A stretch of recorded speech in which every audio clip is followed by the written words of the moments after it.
હવે જેને આંખો ખુલે तो खोलियो। जिसकी आंखें खुल सके वो खोलेंगे, जिसकी आंखों पर वजन हो, आंखों खोलने का मन न करता हो बैठे रहेंगे।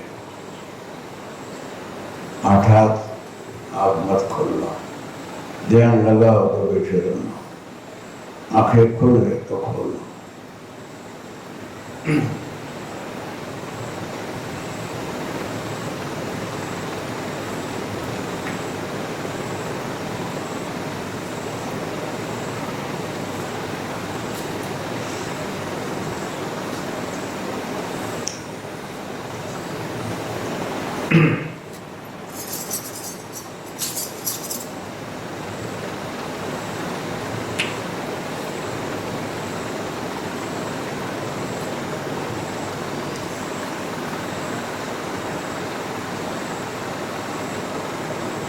ध्यान दरमियान विविध अनुभूतियां होती हैं और बहुत बार बताई गई हैं, आप लोग से जानते हैं।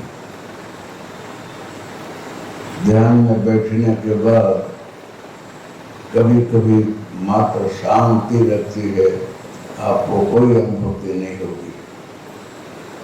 आप कब बैठे कब उठे ख्याल नहीं आएगा और बहुत शांति महसूस होगी। आप जानो अपने को खो दिए हैं, इससे बैठे रहेंगे आप।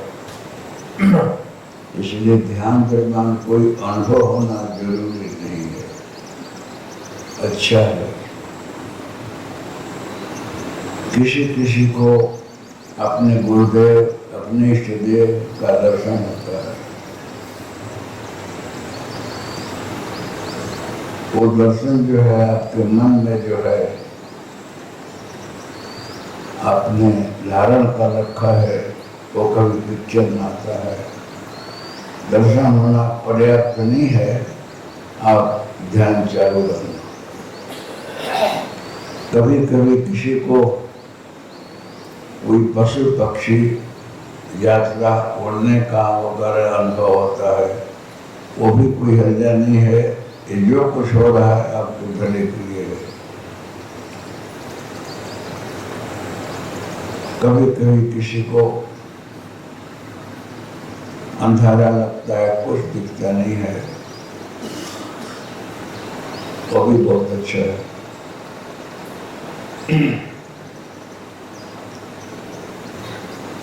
कभी कभी शरीर में जाड़ का लगता है, हिलना डुलना आगे पीछे होता है, वो भी होने दीजिएगा। लेकिन ध्यान जो है रोज करना चाहिए। ध्यान एक ऐसी डीप साइंस है कि रोज करने की जरूरत है। आप बोले कि हम केंद्र में न जाएं, यहाँ न आए, अब घर बैठे बैठे हम धूम ध्यान कर लेंगे, ऐसा मत सोचना। आप स्टडी करते हो तो अमुक सब्जेक्ट ऐसा है, घर बैठे बैठे आप पढ़ते एग्जाम दे दो, पास हो जाओगे। अमुक विषय ऐसा प्रैक्टिकली होता है जिसके लिए वहां जाना पड़ता है। वो बताएंगे वहां जाने के बाद। साइंस का विषय है ना, उसमें वहां जाना पड़ता है। आप MBBS कर रहे हो, डॉक्टरी पढ़ रहे हो, तो कॉलेज वगैरह बहुत जरूरी है। उसके बाद चिड़ने फाड़ने का, कैसे ऑपरेशन करने का सब वहीं बताया जाता है। आप बोलो घर बैठे बैठे मैं सर्जरी कर लूँ, चीर फाड़ कर लूँ और पास हो जाऊँ, और नहीं होगा। वहीं जाने पर बताते हैं कि क्या नस कहाँ है, कैसे ऑपरेशन किया जाता है। ये सदगुरु दत्तात्रेय हैं, ये दर्द विषय का आचार्य हैं। ये आपको सब कुछ बताएंगे कि कैसे क्या करना, किसके मूलाधार में क्या है और यहाँ तक लाने में क्या करना चाहिए, वो ये बताते हैं। धीरे धीरे कुछ क्रियाएं होने लगती हैं जो कि आपको ख्याल नहीं होता है, और कभी नाभि के नीचे गर्मी ठंडी, कभी बेचैनी, कभी बहुत आनंद होता है। तो इसका आचार्य जी हैं वो बताते हैं कि कहाँ क्या है और कैसे ऑपरेशन करके आगे ले जाना। जो ऑपरेशन होता है ना वही बताया जाता है। बहुत सी बीमारी है कि इंजेक्शन से मिट जाती है, बहुत से ऐसा है कि वो ऑपरेशन करना पड़ता है। इसलिए यहाँ आने के बाद ही ये करते हैं, बताते हैं। और बहुत सी क्रियाएं होने लगे, उसका मीनिंग क्या है, अर्थ क्या है, आपको घर बैठे खबर नहीं पड़ेगी। इसलिए ये जो करेंगे और बताएंगे उसका एक्सप्लेन मैं कर देता हूँ। तो उसका मतलब क्या है, मूलाधार में क्या हो रहा है, स्वाधिष्ठान में, मणि चक्र में, अनाहत में, विशुद्धि में, आज्ञा चक्र में कहाँ क्या हो रहा है ये बताते हैं। इनकी भाषा मौन होती है। गुरुस्त मौन व्याख्यान से शस्त्र छिन्न संशय। ये मौन में बोलेंगे तो उसको कोई एक्सप्लेन करे तो ही समझ में आएगा। कोई बहरा मुंगा हो ना, उसका भी स्कूल होता है, वो संख्या से सब पढ़ाते हैं। वो जो पढ़ाते हैं आज जिसको पढ़ाते हैं उसी को खबर पड़ती है, सबको नहीं।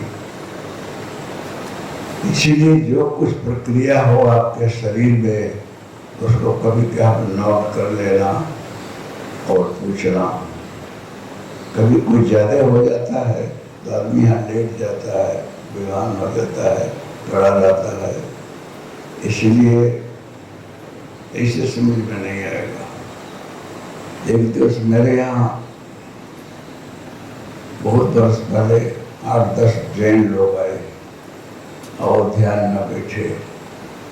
बोले हमको कुंडली जागृत करनी है और उनको इशारा मैं बहुत जगह जाकर आया हूँ, बहुत कुछ मेरा हो गया है।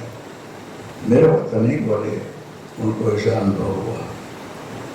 पहले का यहाँ आए तो बारम्बार बोल रहे थे कि हमारी कुंडली जागृत और ईशा में चाहता हूँ। और सब लोग बैठे रहे तो बहुत भाविक होंगे, श्रद्धालु होंगे।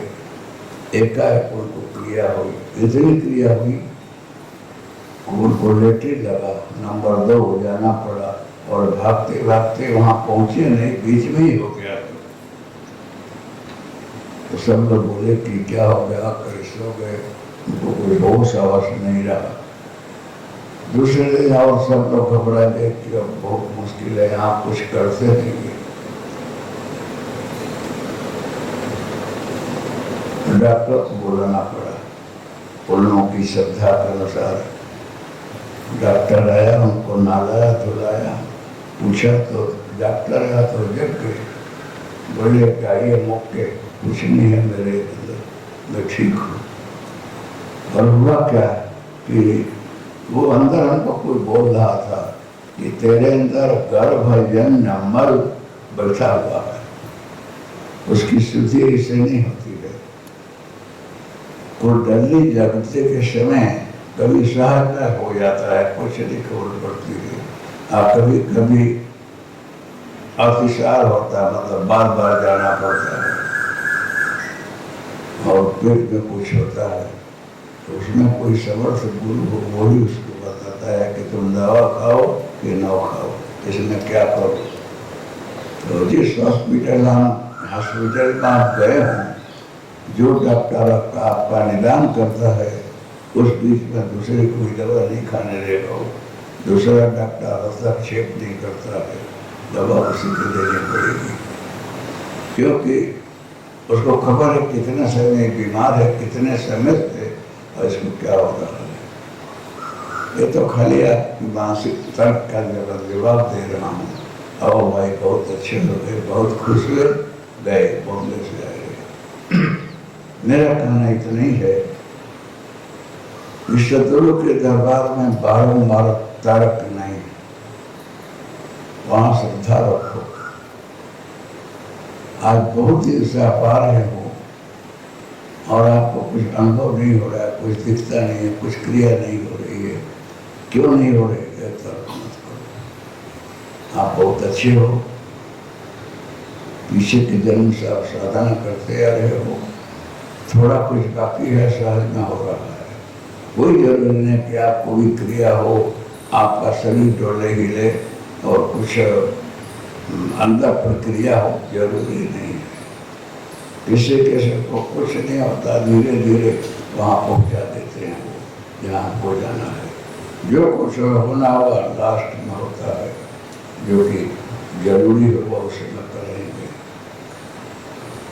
इसीलिए बार बार बोला है कि आप गाड़ी में जाओ, साइकिल से जाओ, चलकर जाओ, कुछ अनुभव होगा। कहाँ होटल है, कहाँ चाय मिलती है, कहाँ रुकने की व्यवस्था है वगैरह। आप दूसरे को बताओगे कि कहाँ कहाँ रुकना होगा, कैसा है।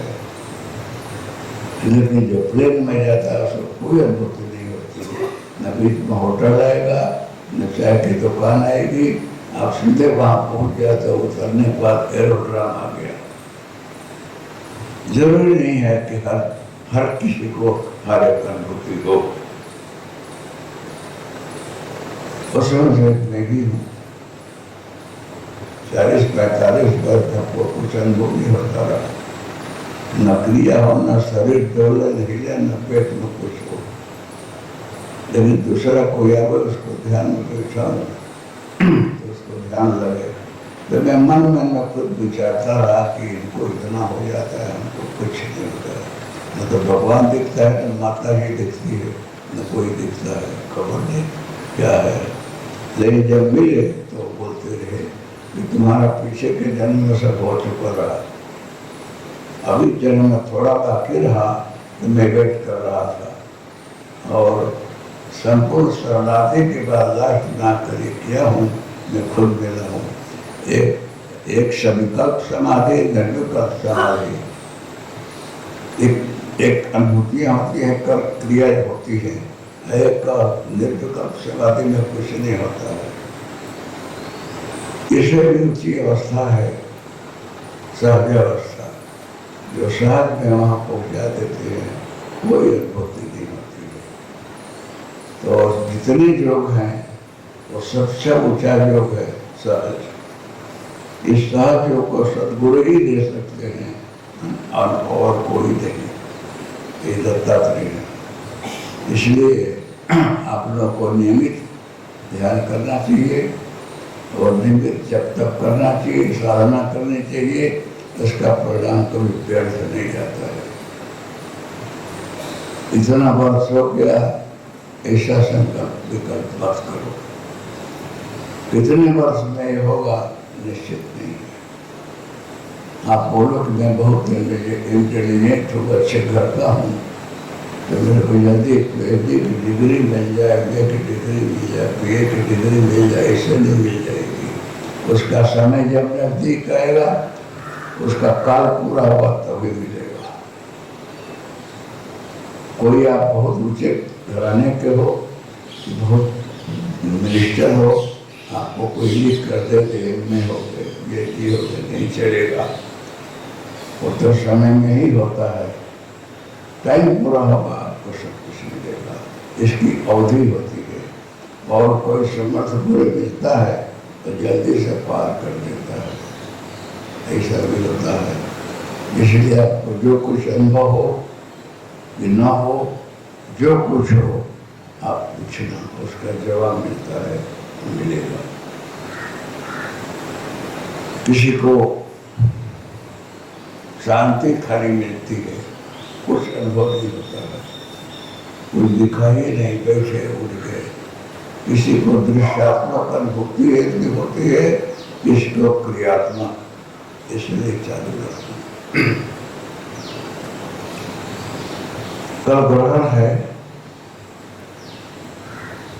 6:15-17 पर लगता है।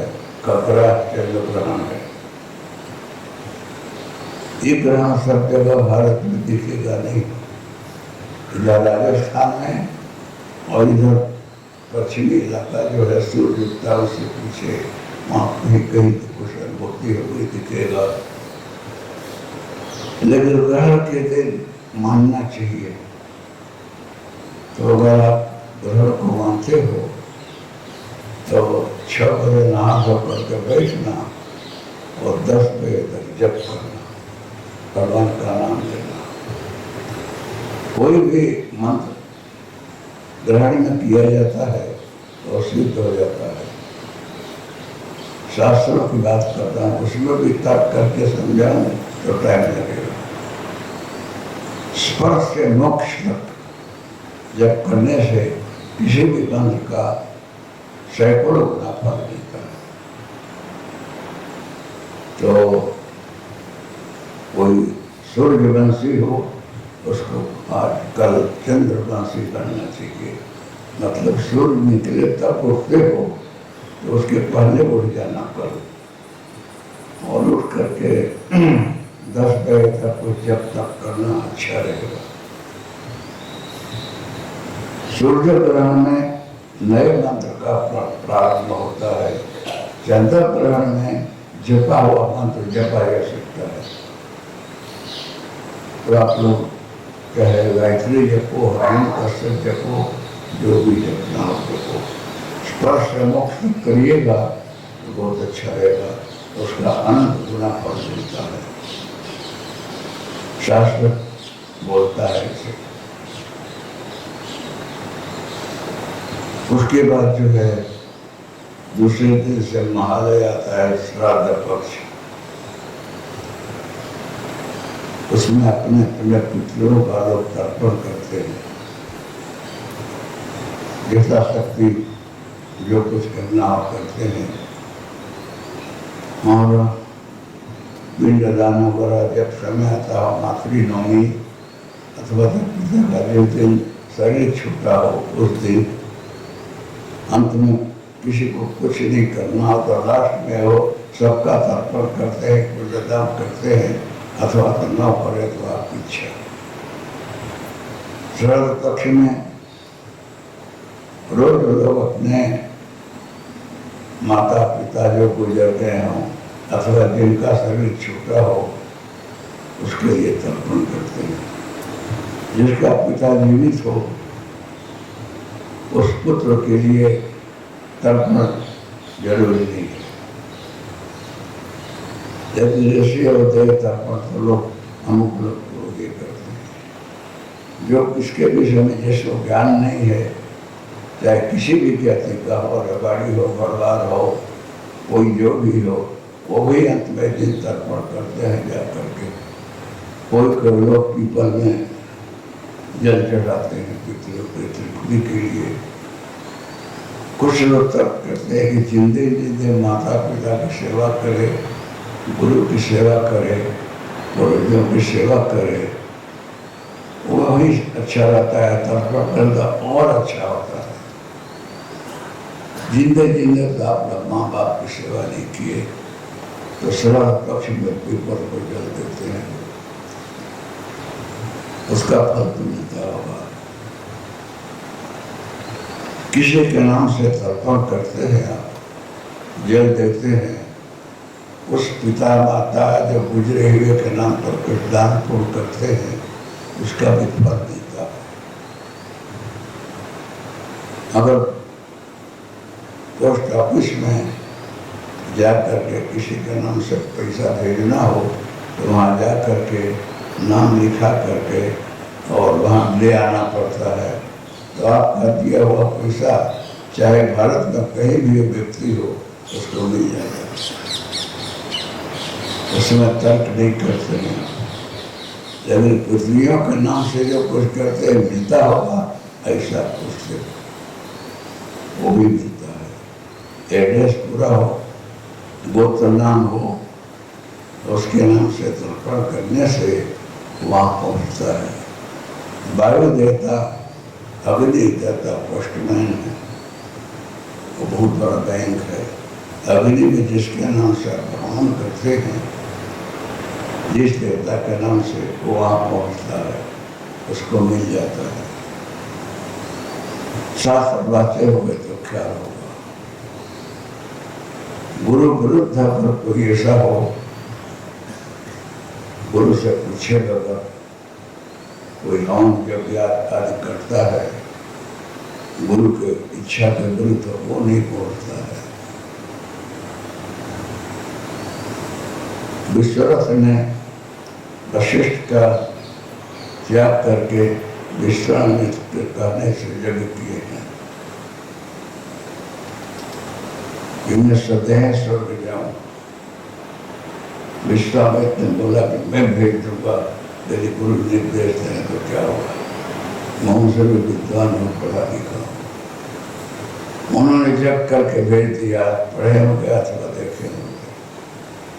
वहाँ गए स्वर्ग में हमको धक्का मार करके नीचे डाल दिया कि तुम्हारी गाड़ी नहीं हो, गुरु के विरुद्ध हो।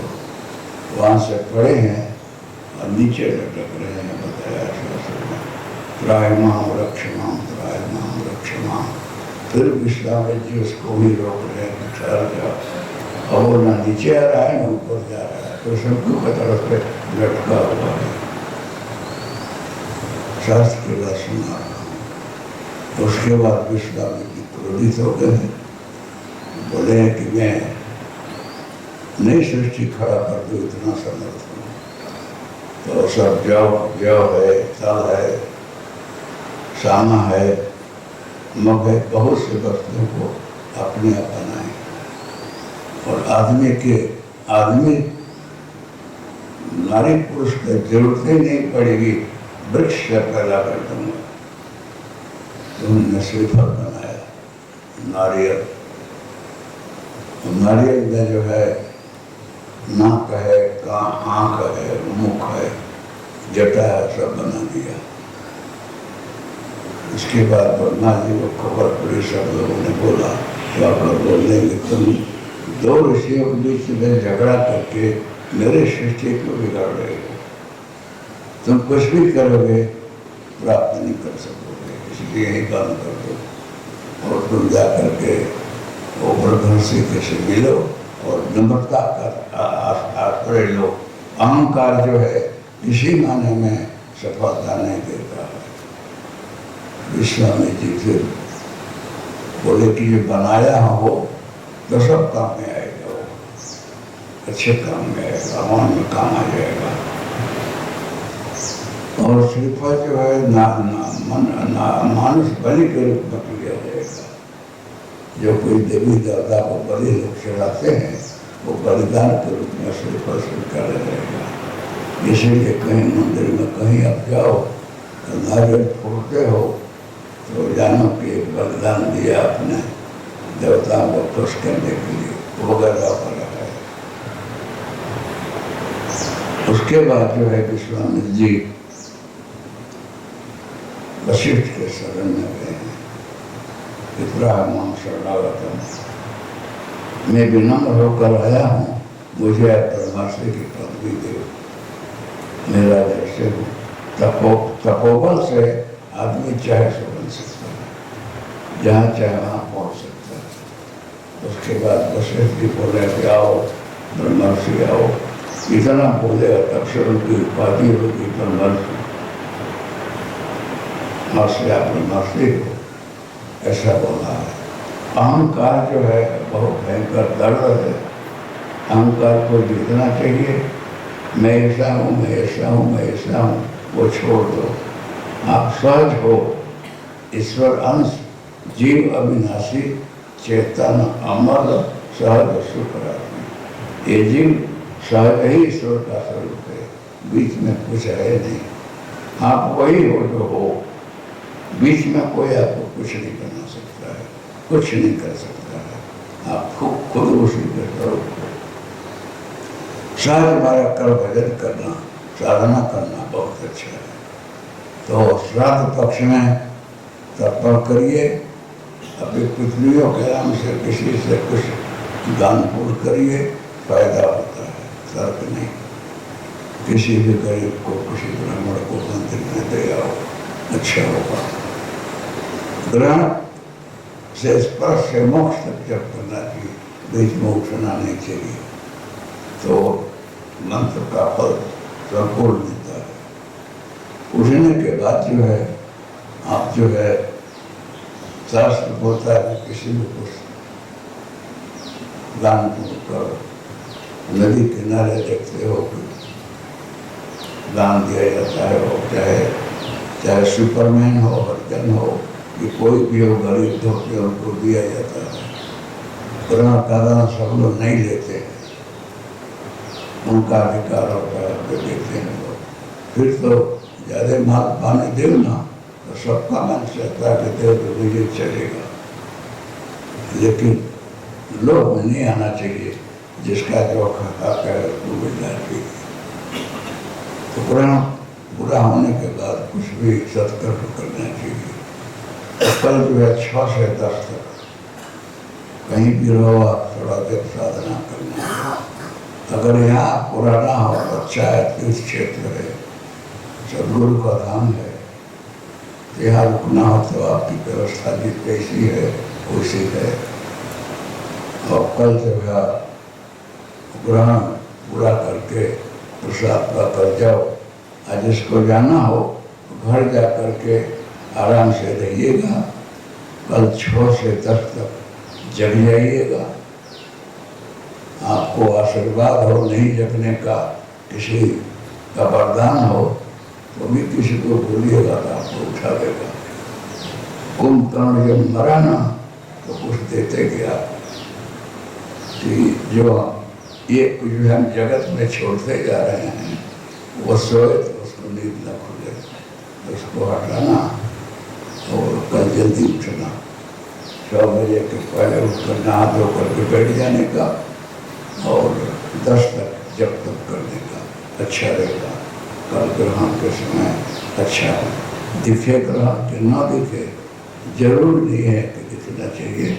ग्रहण का मान होता है बस पालन करने का। रविवार शनिवार जो दिवस है दिखता नहीं है, बोलते हैं लोग शनिवार है रविवार है तो मान लिया जाता है। ये तो चंद्र ग्रहण सूर्य ग्रहण है, कहीं कहीं दिखता भी है। तो कल जो है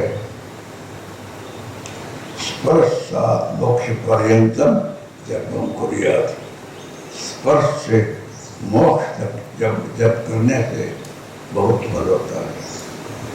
आप कितनी दिन जब तक नहीं किया वो कब हो जाएगा, तो कल करके देखना अच्छा रहेगा।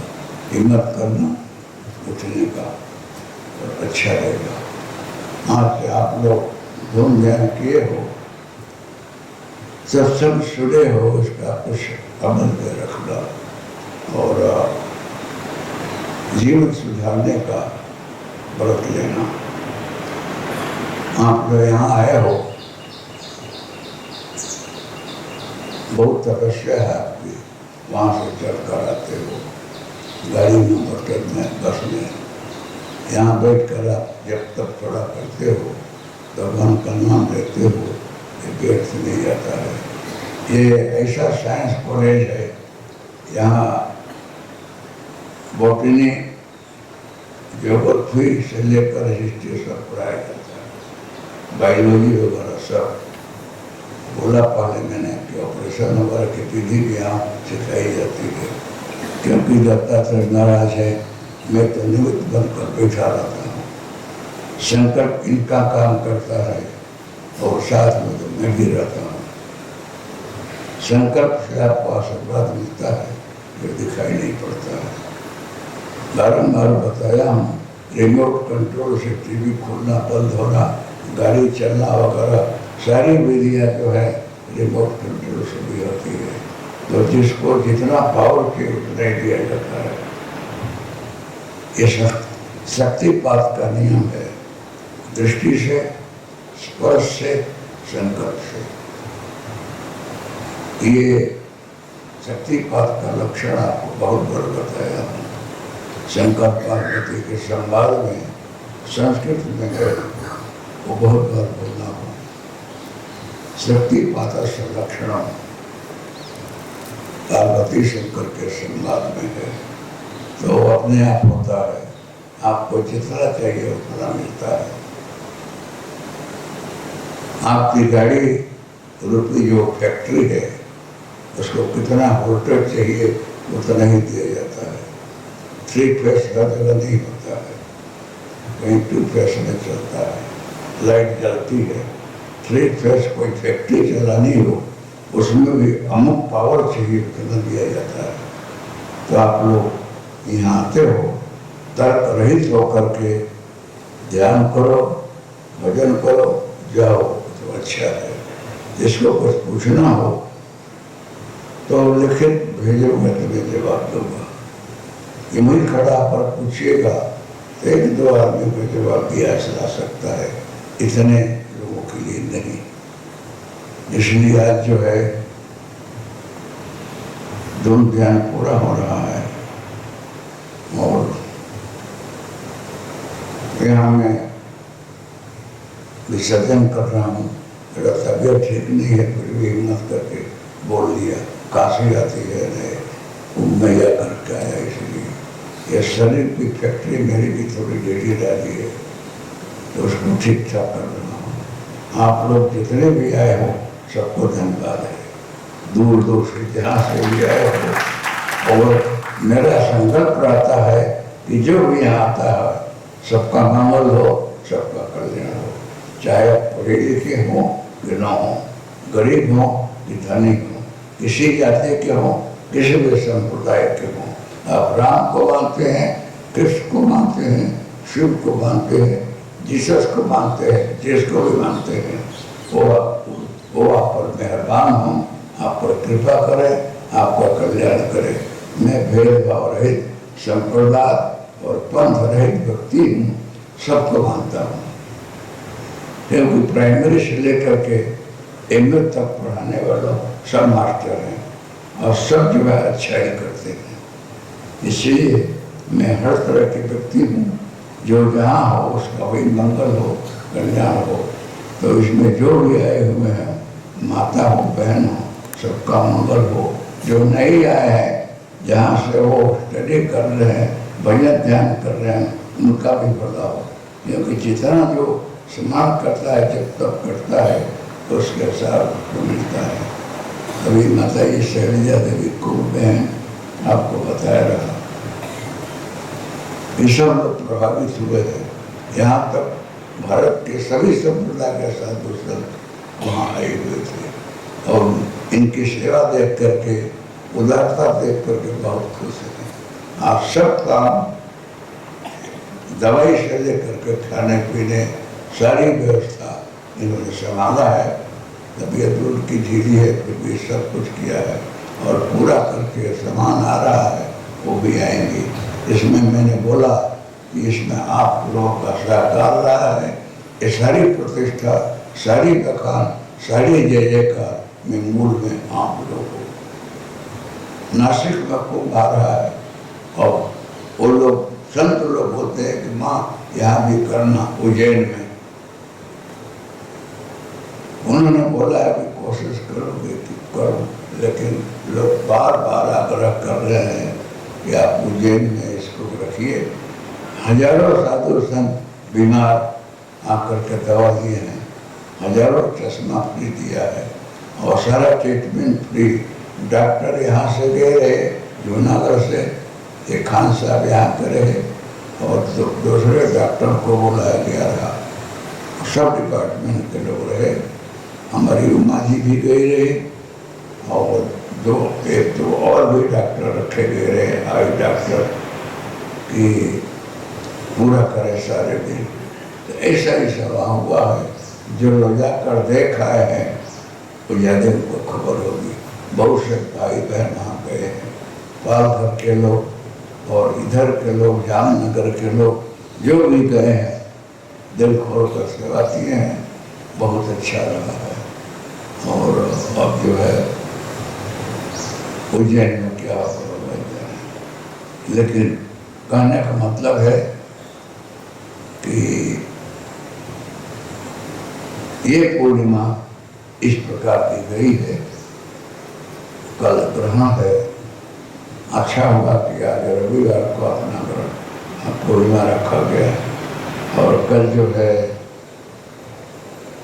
10 बजे के बाद ही कोई कुछ करे, वो जो शास्त्र को मानते हैं। बाकी तो ग्रहण क्या है क्या नहीं है जिसको कोई खबर नहीं है, वो अपने मस्ती में है। लेकिन शास्त्र का महत्व जरूर है जिसका पालन करना चाहिए। तो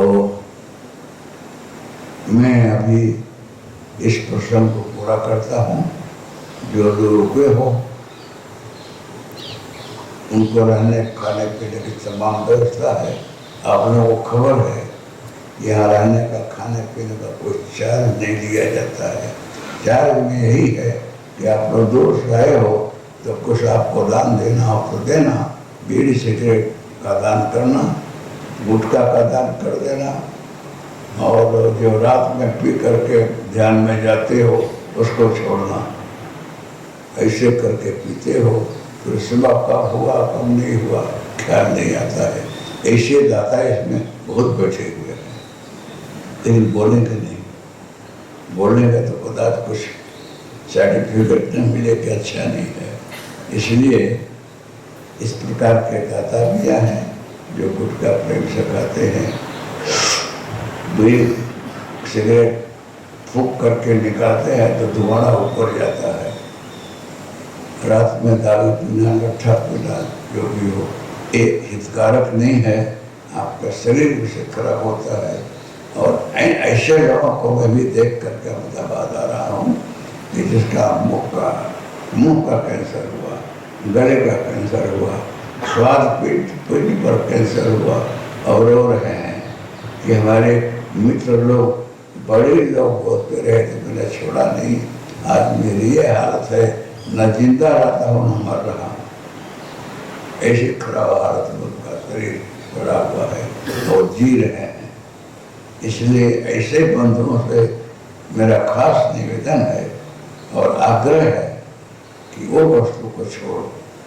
व्यसन छोड़ना बहुत मुश्किल है, वो छूटता नहीं है। और चेतन वस्तु आपको पकड़ रखी है, लेकिन हिम्मत करके चाहो तो छोड़ दो। सुपारी है, जिन्हें जिन्हें कटका कर दो, बस लव में चिड़ा दो, थोड़ा कपूर डाल दो, डब्बे में रखो। खाना खाने के बाद जब कभी भी खा लिया करो तो तम्बाकू और गुटखा छूट जाएगा, क्योंकि उसको सुगंध आएगा, उसका मजा आएगी, तो गुटखा की याद नहीं आएगी। पीने वाले हैं उनको ध्यान करना चाहिए कि भगवान से प्रार्थना करना चाहिए कि व्यसन जो है मुझे छूट जाए। आप व्यसन छोड़ोगे तो आपके घर की माताएं, गृह लक्ष्मी खुश होंगी और उतना बचत होगा और अच्छे लोग उसका खर्चा होगा। इसलिए जिसको गुटखा है, बीड़ी सिगरेट है, पान तम्बाकू है और बोतल छोड़ना हो तो यहाँ पर दान कर जाओ, आपको मंगल होगा, कल्याण होगा। ऐसे दाता हैं जरूर, लेकिन वो गुस्से नहीं हैं, देना नहीं चाहते हैं। अगर कोई दिल खोल कर दानवीर बनो तो आपको कल्याण होगा। अब मैं अपने प्रवचन का ही विराम दे रहा हूँ और आप लोगों का धन्यवाद दे रहा हूँ, आप लोगों को शुभेच्छा दे रहा हूँ। और जो यहाँ के व्यवस्थापक हैं, माताएं बने, उनको बोलिएगा कि मुझे पुनः तो सब व्यवस्था करेंगे। जिनको जाना हो उनके लिए तो कोई बंधन नहीं है, तमाम व्यवस्था है यहाँ। और शाम को आप बोल दीजिए।